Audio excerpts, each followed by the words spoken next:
Good afternoon. Thank you for joining us for our webinar today about grafting fruit trees. We're with Yael Hickok at the Boyer's Orchard in Anchorage, and she is gonna do a live demo of how to graft a fruit tree. And then also, just for posterity, this webinar is hosted by Rural Alaska Community Action Program, in collaboration with the UAF Cooperative Extension, Tribes Extension Program.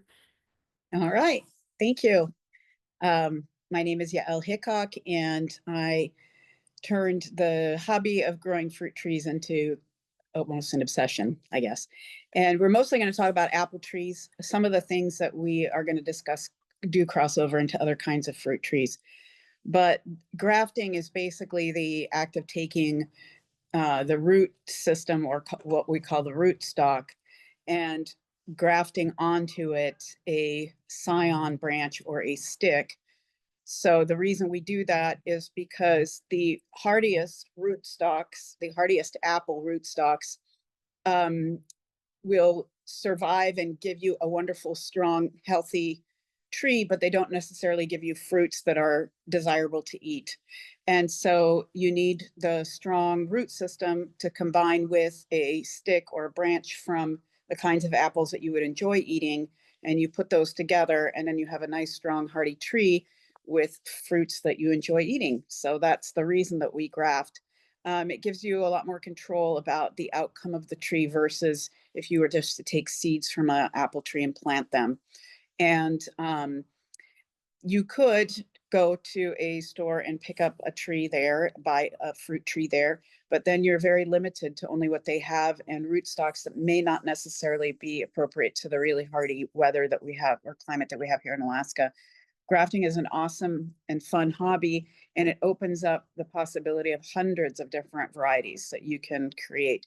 Here at Boyer's Orchard, we have hundreds of different apple trees, so we've gotten to taste a bunch of different ones. And once you graft, you don't want to go back. It's just a lot of fun, and it means you also can grow fruit trees, and it's a lot less expensive. An apple tree that you might get at the store, I know Costco has them cheap, fairly cheap.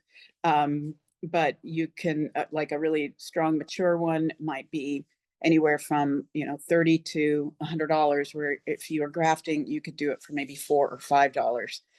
Maybe a couple more dollars if you include the materials. So I'm going to show you what we use and the technique that I use, and explain a little bit more and open it up for questions. So over here we have, got it for you. This is the root stock. This is how you get them when you order it in bulk from the Fruit Tree Growers Association, or the Pioneer Fruit Tree, Alaska Pioneer Fruit Growers Association. They order in bulk for their members here in Alaska. And so this is a Siberian apple rootstock. It's called Kata.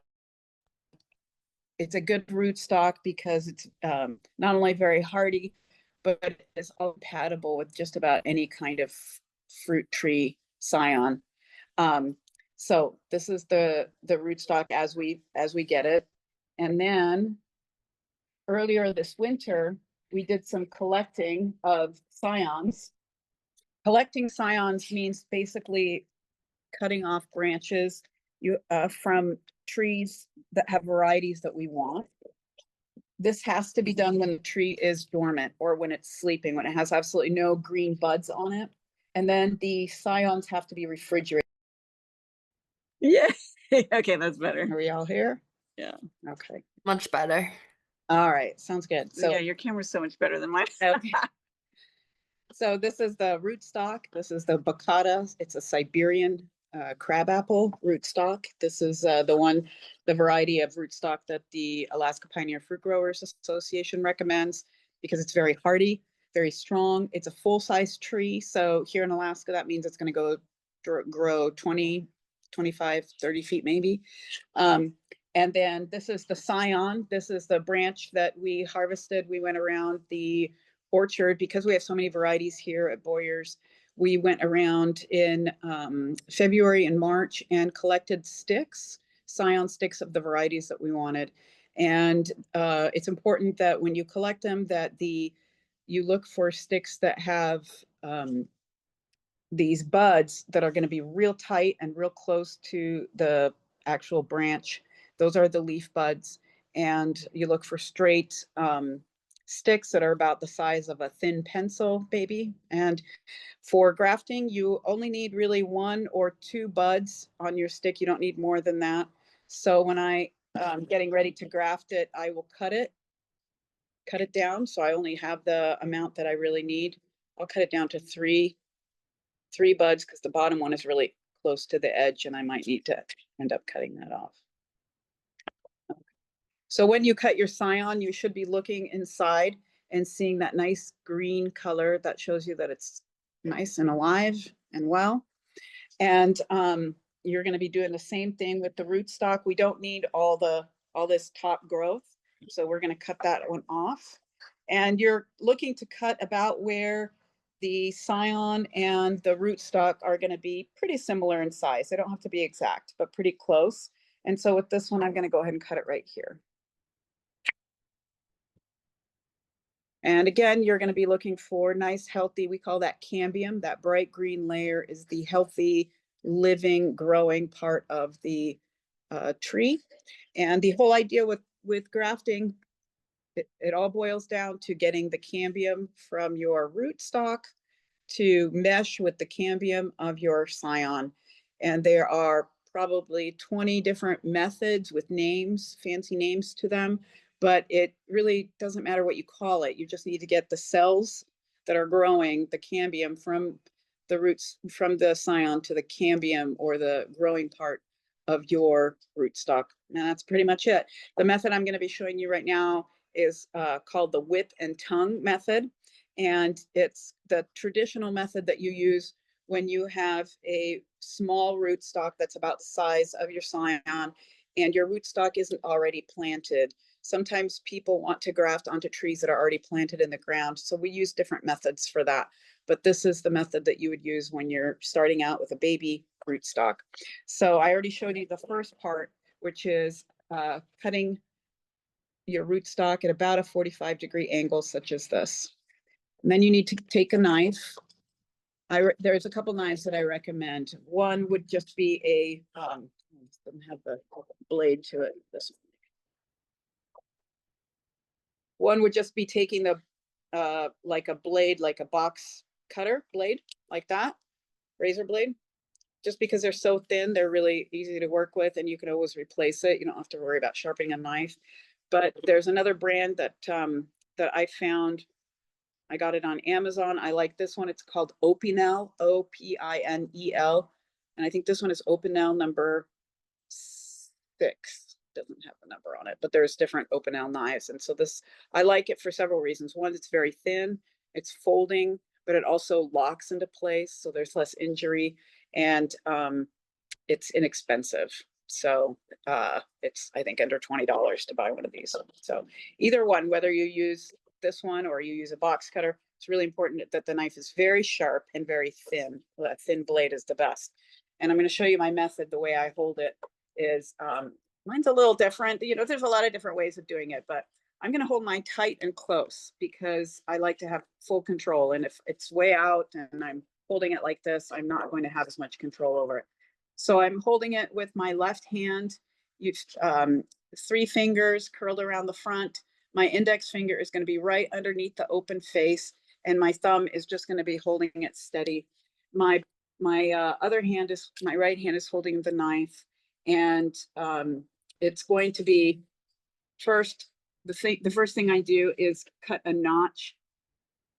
I'm just going to go. I'm going to go about midway through the rootstock, right here, and I'm going to just use my knife to just cut a notch. That's all I'm going to do right now. Just that. Because I want to have a place that the knife can get into easily. So that's the first step. That's as easy as it gets. Now that I've got my notch in place, I'm going to cut straight down, still holding my index finger of my left hand like this. My right thumb is going to be across the rootstock, and I'm slowly rocking this back and forth. a living tree can get very slippery once you get past the bark. So there is no need to push down. If you've got a nice sharp knife, all you need to do is just gently rock it down, back and forth. You're going to go down maybe about half an inch, something like that. So right there is good. This one has just a little knot that's in the way, but it's fine. It's actually at the place that I would want to stop. And so I've just cut halfway down. Let me open it up so you can see it a little bit better from the side. I basically cut a lip like that, straight down.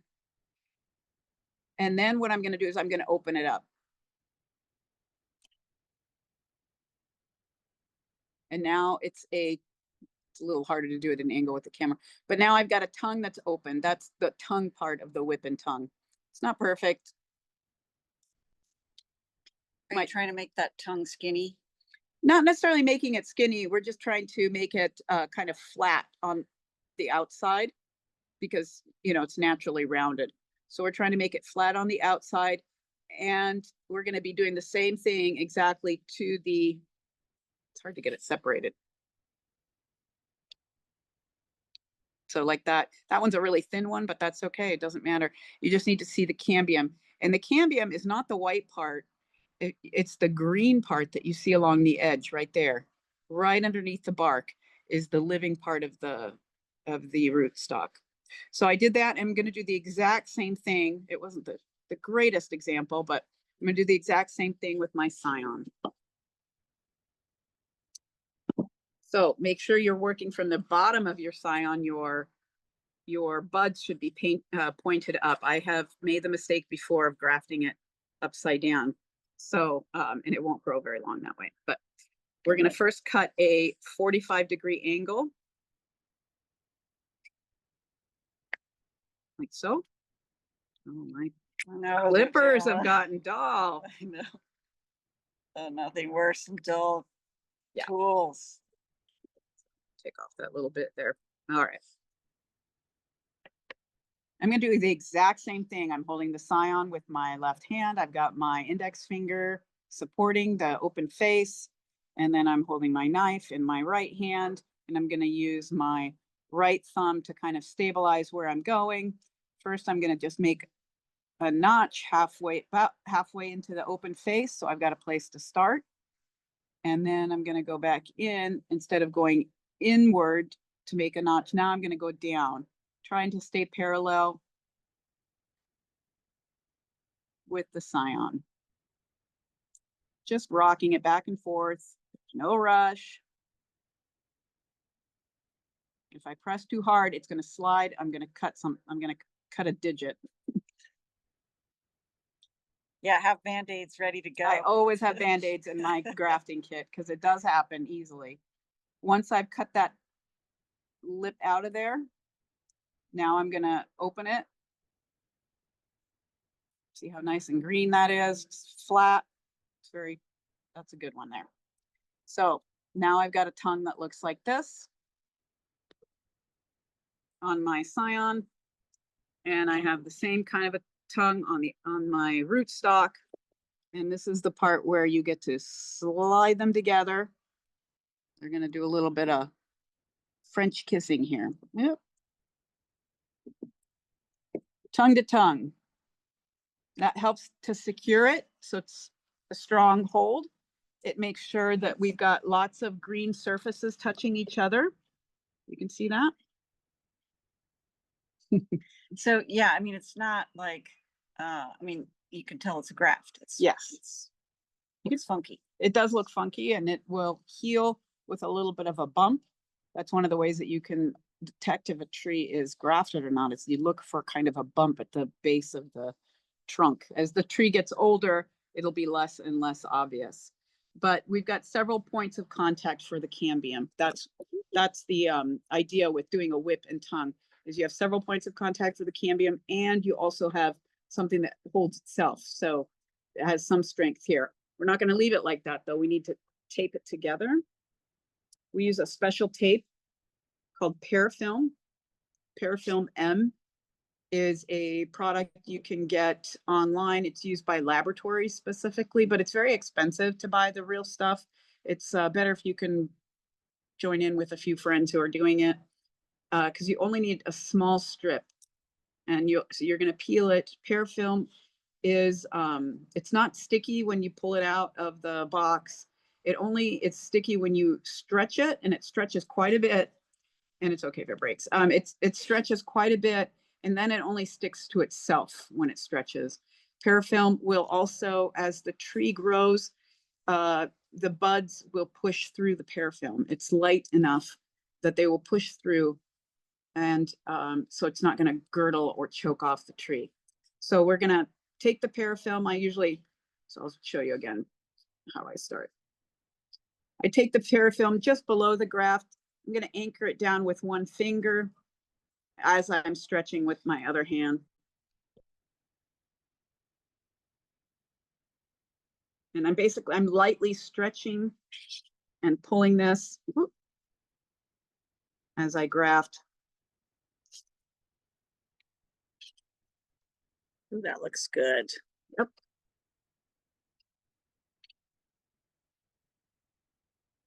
And then that other little piece I just accidentally broke off, I'm just gonna anchor it and just keep going.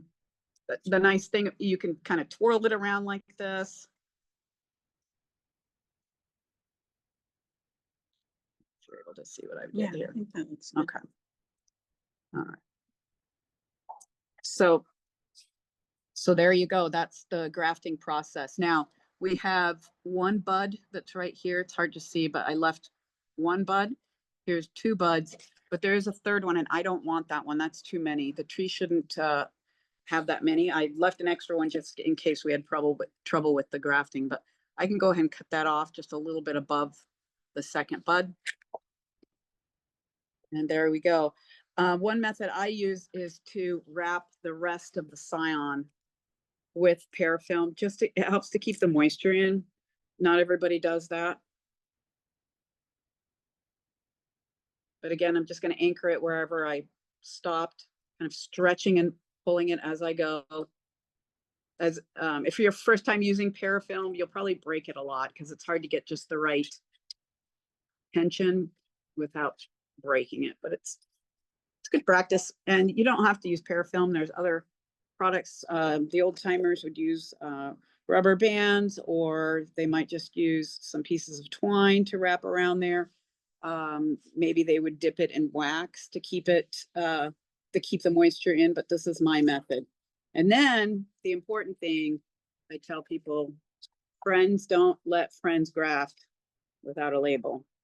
If you don't put a label, you're going to forget what you just grafted. So it's really important. Make a label. So this was Parkland. So I'm going to write down the name of the cultivar, which is Parkland. That's a really good common tree cultivar to grow here in Alaska. And then I'm going to put BAC, which stands for Baccata. And I'm going to put the year. And you can also put the date if you want. That will help you remember when you did it. So April 15th, tax day, 25. So there's my label. And put that bad boy on there. The next step will be how to care for this graft once you've completed it. And what you're going to want to do is plant this in a bucket of soil. It is too early to plant outside in Alaska right now. And that's okay, because we want this nice and warm. When the grafting is complete, you want the tree to focus on making that healing that wound basically between the two pieces. So you're going to plant it somewhere that is warm, dark, and has plenty of humidity. I like to do it in pots in my garage, and you could put, if you're doing a bunch of them, you could put several of these in one container in one pot together with some soil, water it well, leave it in your garage.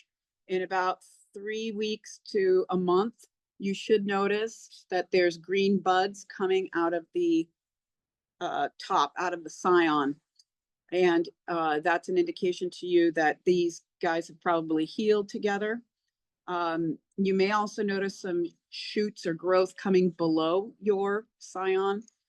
And it's important that if you notice those, this doesn't have any right now, but it's important, if you notice those, to cut those off.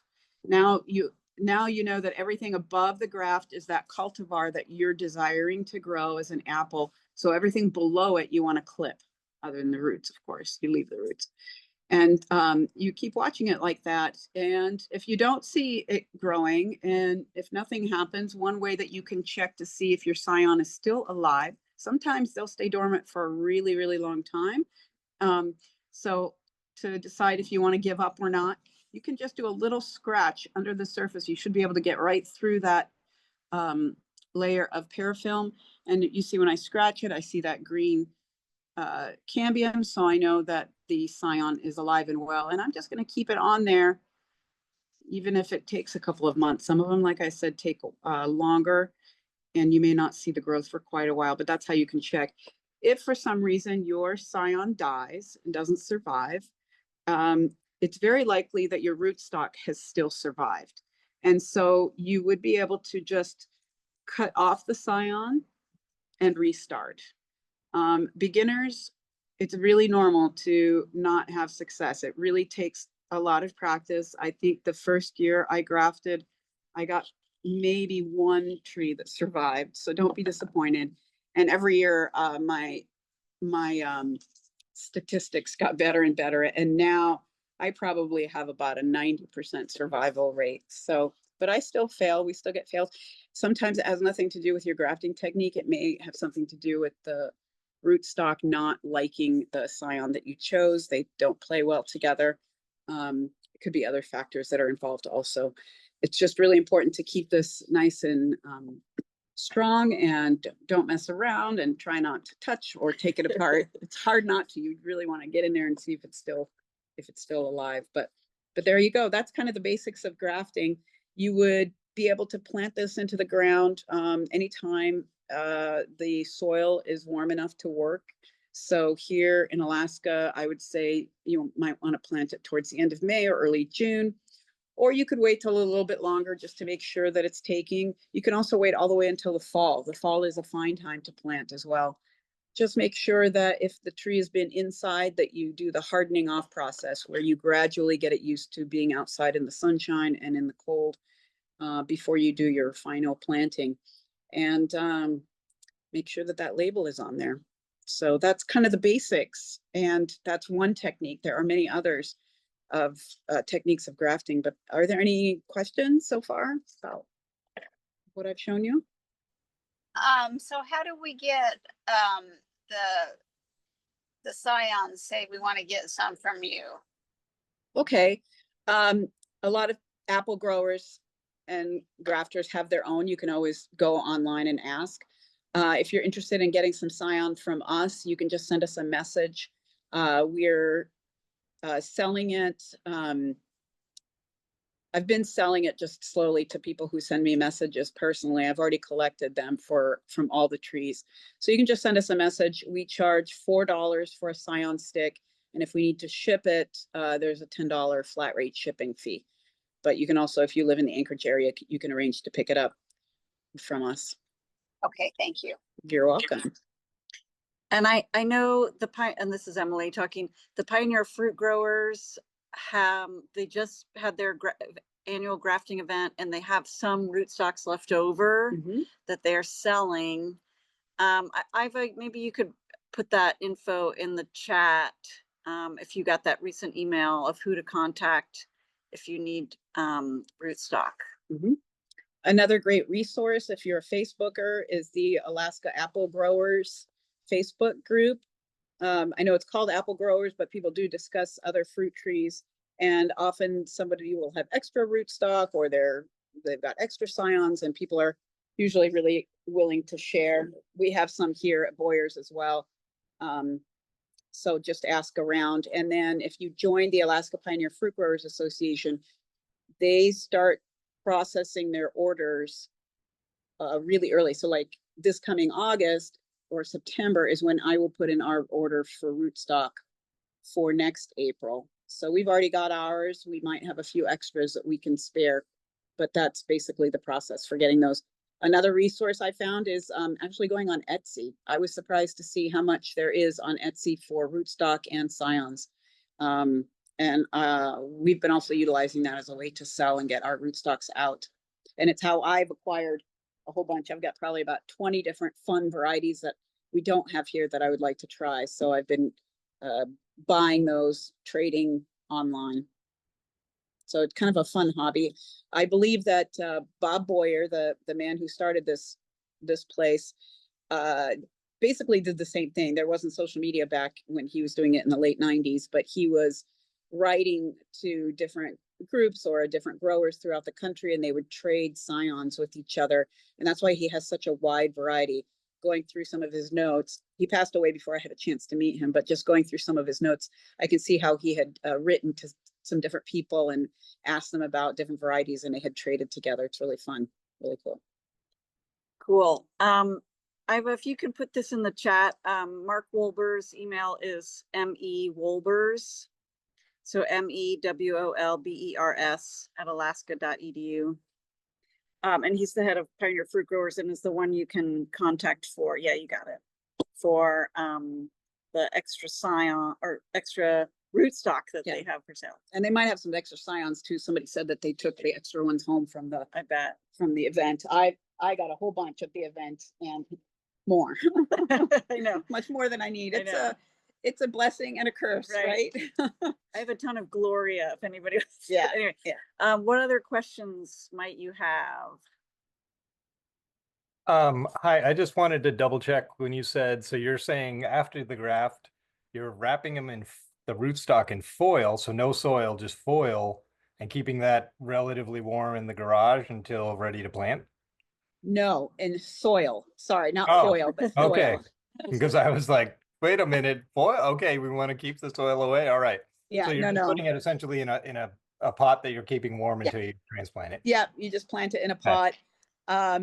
I will add the extra tip that I've heard from Josh Smith, who's the he owns and runs Bear Mountain Forest Nursery, that when you are doing grafting for stone fruits, so that's apricots, plums, cherries, peaches, those kind of things, that you want to add an element of heat to that.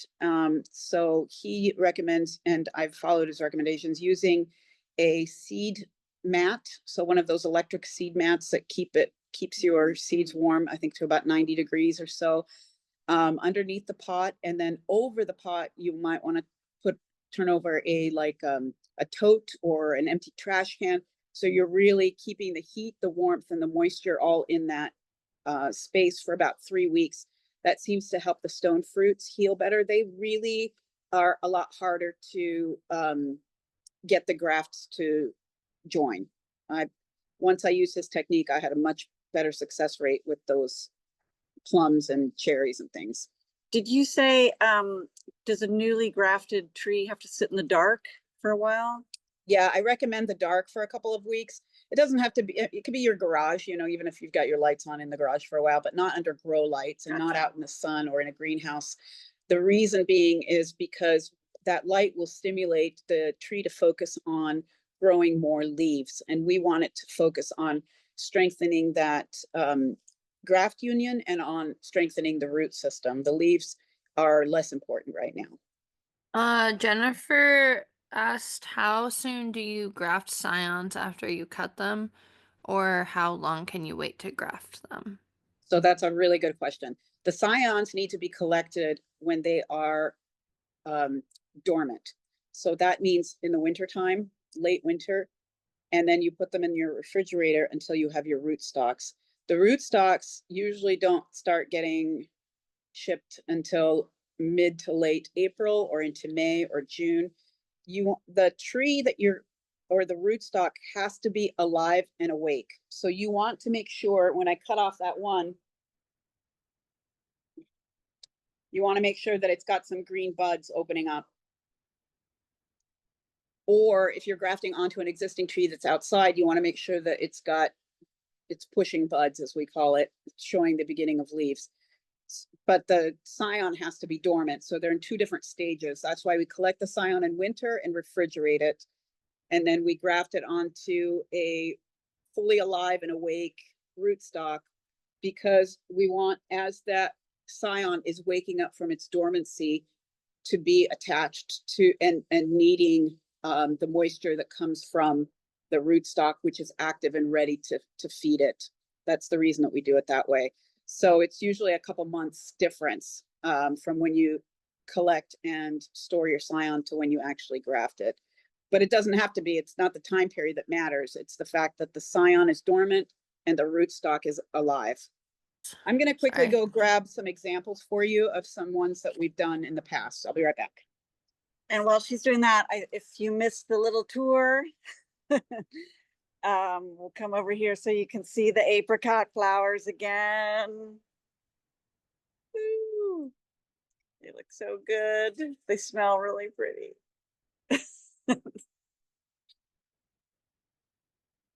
And I would say the orchard here will, it's about to step on a rake, will look so beautiful in another couple of weeks. The apple trees haven't bloomed yet, but the apricots are out. Show the bottom of the trunks to where you can see the graft units. Yeah, so you can see the bump that she's talking about. And even on the bottom, you know, there's some of the rootstock coming out, and those are all things that you would clip. So give the tree the energy to the top part. And if people want to get some practice in person, are you having any like grafting sessions, volunteer grafting sessions coming up for Boyers or? Yes, I believe we have a grafting workshop next week on Wednesday from 4 to 6 here. And people can sign up for that online or send me a message through Boyers. Our website is alaskaorchard.org. They can do it that way. And but I'm always happy to answer questions. There's also like hundreds of videos online. And one resource that I really like is a book by Susan Poisner. She has a website called orchardpeople.com, and she has some wonderful trainings and books and resources. I think hers is like the best as far as explaining things in a simple and natural way that is easy to understand in a logical way for people who are not experts in growing stuff. So yeah, if you're good, I'm going to show you a couple of grafts that were done.